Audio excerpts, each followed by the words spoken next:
आत्ता रिसेंटली भारत आणि पाकिस्तानमध्ये काही कॉन्फ्लिक्ट झालेले आहेत. त्याच्यामध्ये भारताने ऑपरेशन सिंदूर लॉन्च केलेलं होतं. त्याच्या आधी पण भारताने गंगा जी आपली म्हणजे भारतातील सिंधू जी महत्त्वाची नदी आहे, त्या सिंधू नदीचे पाणी थांबवलेलं आहे. त्यामुळे सिंधू नदी ही आत्ता सध्या करंट न्यूजमध्ये आहे. त्याच्यामुळे MPSC राज्यसेवा जी 28 सप्टेंबरला आहे, त्यामध्ये प्रश्न विचारण्याचे खूप चान्सेस आहेत. मी कपिल लांडगे तुम्हाला आज राज्यसेवा जॉग्रफीमधील सिंधू नदी प्रणालीबद्दल आणि गंगा नदी प्रणालीबद्दल महत्त्वाची जी परीक्षेच्या दृष्टीने महत्त्वाची जी माहिती आहे ती तुम्हाला सांगतोय. तर बघा, सिंधू नदी प्रणालीचा अभ्यास किंवा गंगा नदी प्रणालीचा अभ्यास कसा करायचा आहे की तिथं नदीचा उगम कुठे होतो, नदीची लांबी किती आहे, नदीच्या उपनद्या कुठल्या आहेत आणि नदी किती राज्यांमधून जाते आणि नदी कुठ्या समुद्राला जाऊन मिळते, पश्चिमेकडील ती नदी आहे की पूर्वेकडील नदी आहे. तर सध्या आपण सिंधू नदी प्रणालीबद्दल बघूया. सिंधू प्रणाली ही जगातील सर्वात मोठ्या नदी प्रणालीपैकी एक नदी आहे आणि ती 11,65,000 चौरस किलोमीटर क्षेत्रफळ भारतामध्ये व्यापते. भारतात ती 3,21,289 चौरस किलोमीटर आहे आणि तिची लांबी 2,880 किलोमीटर आहे आणि भारतात सिंधू नदीची लांबी 1,114 किलोमीटर आहे. म्हणजे भारतातील सिंधू नदीची लांबी किती आहे तर 1,114 किलोमीटर. सिंधू या नदीला आपण इंडस नदी सुद्धा म्हणतो आणि ही भारतातील हिमालयन नदीपैकी पश्चिमेकडील नदी आहे. या मॅपमध्ये तुम्ही बघताय की सिंधू नदीची जी नदी प्रणाली आहे ती भारतातील पश्चिमेकडील नदी प्रणाली आहे. भारताच्या पश्चिम दिशेला ती वाहते. उगम कुठे होतो सिंधू नदीचा? कैलास पर्वतरांगेतील 4,100 चौरस मीटर उंचीवरती तिबेट प्रदेशातील बोकार्जू या हिमनदीमधून सिंधू नदीचा उगम होतो. तिबेटमध्ये तिला सिंगीखंबान किंवा सिंहाचे मुख म्हणून ओळखले जाते. तर तिबेटमध्ये सिंधू नदीचे नाव आहे सिंगीखंबान. लडाख आणि झास्कर पर्वतरांगातील वायव्य दिशेने वाहल्यानंतर लडाख आणि बाल्टिस्तान मधून ती जाते. भारतामध्ये लडाख या भागातून सिंधू नदी पाकिस्तानमध्ये जात असते. लडाख पर्वतरांगांना कापत जम्मू आणि काश्मीरमधील गिलगिट जवळ ती एक भव्य दरी तयार करते. भव्य दरी म्हणजे एक व्हॅली तयार करते. ती दरी या भागामध्ये निर्माण होत असते आणि यामुळे सिंधू नदीमुळे तिथे काश्मीर व्हॅलीमध्ये, काश्मीर खोऱ्यामध्ये कारेवाज प्रकारची सॉईल म्हणजे मृदा तयार झालेली आहे की जी सॅफरन म्हणजे केसरच्या उत्पादनासाठी खूप महत्त्वाची नदी आहे. चिलास जवळ पाकिस्तानमध्ये प्रवेश करते आणि काश्मीरमध्ये चिलास जवळ पाकिस्तानमध्ये प्रवेश करते वेळी ती धर्तीस्थान हा एक भाग तयार करत असते. धर्तीस्थान भाग हा सिंधू नदी प्रणालीने तयार केलेला भाग आहे. सिंधू नदीला अनेक उपनद्या येऊन मिळतात. आता उपनद्या म्हणजे कुठल्या? जसं सिंधू नदीचा उगम इथे होतो कैलास मानसरोवर लेकमध्ये. याच नदीच्या भागाने स्वतःला इमॅजिन करायचं की मी त्याच भागाने ट्रॅव्हलिंग करतोय. त्याच्यामुळे या नदीचा जो उत्तरेकडील भाग आहे तो राईट हँड साइड होतो आणि दक्षिणेकडील जो भाग आहे तो लेफ्ट हँड साइड येतो. म्हणून जी मुख्य नदी आहे त्या मुख्य नदीला ज्या छोट्या छोट्या लहान लहान नद्या येऊन मिळतात त्यांना आपण उपनद्या म्हणतो. तर सिंधूच्या काही उपनद्या आहेत म्हणजे ज्या डाव्या तीराकडून मिळणार आणि उजव्या तीराकडून मिळणार. तर सिंधू नदीला शोक, गिलगिट, झास्कर, हुंजा, नुब्रा, सिगर, गस्टिंग आणि द्रास या अनेक हिमालयन उपनद्या येऊन मिळतात. शेवटी ती अट्टोक जवळील टेकड्यांमधून बाहेर पडते आणि तिला उजव्या तीरावर काबूल नदी मिळते. सिंधू उजव्या तीरावर येणाऱ्या इतर महत्वाच्या उपनद्या म्हणजे खुर्रम, तोची, गोमल, विबुआ आणि संगर. त्या सर्व सुलेमान पर्वतरांगामधून उगम पावतात. या सर्व नद्या सुलेमानच्या पर्वतरांगेमधून उगम पावतात. सुलेमान पर्वतरांगा त्याच पाकिस्तानच्या भागामध्ये आहे.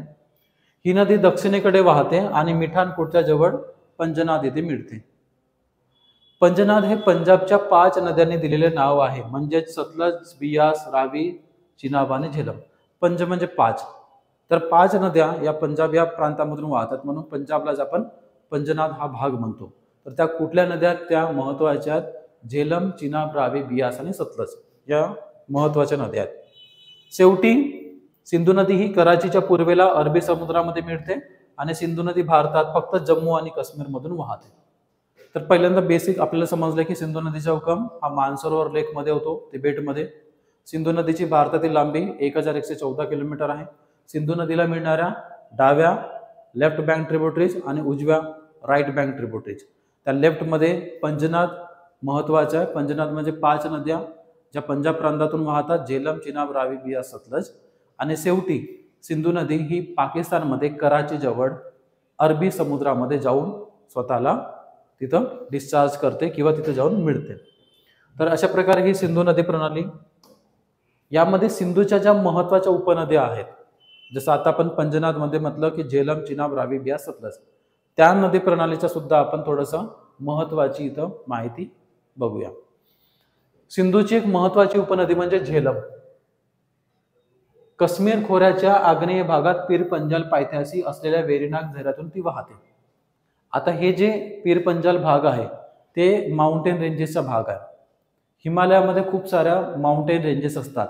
काराकोरम, झेलम, चिनाब, काराकोरम, लद्दाख, झास्कर, पीर पंजाल, धौलधर, महाभारत, शिवालिक. यामध्ये काराकोरम ही उत्तरेकडील रांग आहे आणि शिवालिक ही दक्षिणेकडील रांग आहे. तर पीर पंजाल या भागामध्ये त्याच्या पायथ्याशी सिंधूची उपनदी झेलम ही वाहत असते आणि ती वेरीनाग या स्प्रिंग म्हणजे झऱ्यातून ती उगम पावते. काश्मीर आणि वुलर सरोवरावरून ती वाहते आणि नंतर पाकिस्तानमध्ये एक खोल अरुंद दरीमधून प्रवेश करते. तर श्रीनगरमध्ये एक लेक आहे वुलर, या वुलर सरोवरामधून ती वाहत असते झेलम नदी. आणि पाकिस्तानमधील झांग जवळील चिनाब नदीला ती मिळते. म्हणजे झेलम नदी ही चिनाब नदीला मिळते. दुसरी महत्वाची उपनदी ही सुद्धा सिंधूची उपनदी आहे. सिंधूची उपनदीमध्ये झेलम सुद्धा ही एक उपनदी आहे. उपनदीला आपण इंग्रजीमध्ये ट्रिब्युटरीज म्हणतो. उपनदी कधीही समुद्राला डायरेक्टली जाऊन मिळत नाही. ही उपनदी मुख्य नदीला जाऊन मिळत असते. चिनाब सिंधूची सर्वात मोठी उपनदी आहे. म्हणजे चिनाब या नदीला आपण सिंधूची उपनदी, परंतु ती सर्वात मोठी उपनदी असं म्हणू शकतो. चिनाब ही नदी चंद्र आणि भागा या 2 प्रवाहांनी बनलेली आहे. 2 प्रवाह आहेत तिचे, चंद्र आणि भागा. हिमाचल प्रदेशातील केलॉंग जवळील तांडी येथे ते मिळतात. पाकिस्तानात प्रवेश करण्यापूर्वी ही नदी 1180 किलोमीटर वाहते. 1180 किलोमीटर ही नदीची लांबी आहे. तिसरी महत्वाची उपनदी थर्ड रावी, ही सुद्धा सिंधूची एक उपनदी आहे. ती हिमाचल प्रदेशातील कुलू टेकड्यांमधून रोहतांग खिंडीच्या पश्चिमेला उगम पावते आणि राज्यांच्या चंबा या खोऱ्यामधून वाहते. रावी नदी हिमाचल प्रदेशच्या चंबा या खोऱ्यामधून वाहते आणि हिमाचल प्रदेशामध्येच कुलू या टेकड्या महत्वाच्या टेकड्या आहेत. पाकिस्तानात प्रवेश करण्यापूर्वी सराय सिद्धू जवळील चिनाब नदीला मिळण्यापूर्वी ती पीर पंजालच्या आग्नेय भागातून धौलाधर या पर्वतरांगेमधून प्रदेशाला ती पाणी सोडते. तर या सिंधू नदी प्रणालीमध्ये आता ज्या आपण तिच्या महत्वाच्या उपनद्या बघतोय, झेलम, चिनाब, रावी, बियास, सतलज. तर या मॅपमध्ये तुम्ही बघू शकता की पंजनाद हे ठिकाण पाकिस्तानमध्ये आहे आणि तिथे सतलज, रावी, चिनाब, झेलम, ठीक आहे, बियास या उपनद्या येऊन मिळतात पंजनाद या ठिकाणाला. आणि या सिंधूच्या डाव्या तीरावरून मिळणाऱ्या म्हणजे लेफ्ट बँक ट्रिब्युटरीज आहेत. बियास ही सुद्धा सिंधूची उपनदी आहे. सिंधूची आणखी एक महत्वाची उपनदी. सरासरी समुद्र सपाटीपासून 4000 मीटर उंचीवर असलेल्या रोहतांग खिंडीजवळील बियास कुंडामध्ये तिचा उगम पावते. तर बियास नदीचा उगम बियास कुंडामध्ये होतो. ही नदी कुलू खोऱ्यातून वाहते. कुलू खोरे हिमाचल प्रदेशमध्ये आहेत आणि धौलाधर पर्वतरांगेमधील काटी आणि लारगी येथे ती दऱ्या बनवते. दऱ्या म्हणजे व्हॅलीज बनवते. पंजाबच्या मैदानात प्रवेश करते जिथे तिला हरिकेजवळ सतलजला मिळते. म्हणजे बियास ही नदी हरिकेजवळ सतलज या नदीला मिळते. सतलज तिबेटमध्ये last 5th number tributaries left bank tributaries मध्ये सिंधू नदीची. सतलज तिबेटमध्ये 4555 मीटर उंचीवर मान सरोवर जवळील राकसताल यामध्ये उगम पावते आणि तिला तिथे लांगचेन खंबाब या नावाने ओळखलं जातं. तर सतलज या नदीचं दुसरं नाव आहे लांगचेन खंबाब. भारतामध्ये प्रवेश करण्यापूर्वी 400 किलोमीटर अंतरावर सिंधूच्या समांतर वाहते आणि रुपार येथील दऱ्यामधून ती बाहेर पडते. हिमालय पर्वतरांगांमधील शिपकीला नदीमधून ती जाते आणि पंजाबच्या मैदानामध्ये प्रवेश करते. ही एक पूर्वज नदी आहे. पूर्वजमध्ये अँटीसिडंट. अँटीसिडंट म्हणजे काय की हिमालयाच्या उत्पत्तीच्या आधीपासून सुद्धा सतलज ही नदी तिथं वाहत आहे. सिंधू सुद्धा ही हिमालयाच्या उगमाच्या पूर्वेपासून तिथं वाहत आहे, म्हणून तिला आपण अँटीसिडंट रिव्हर म्हणतो. भाकरा नंगल प्रकल्पाच्या कालव्याला पाणी पुरवठा करणारी एक अतिशय महत्वाची उपनदी म्हणजे सतलज ही उपनदी आहे. तर यावरती आपल्याला एक प्रकल्प म्हणजे डॅम सुद्धा मिळतो, भाकरा नंगल प्रकल्प. तर ज्या भारतामध्ये महत्वाच्या नद्या आहेत त्या महत्वाच्या नद्यांवरती भारताने खूप महत्वाचे डॅम तयार केलेले आहेत.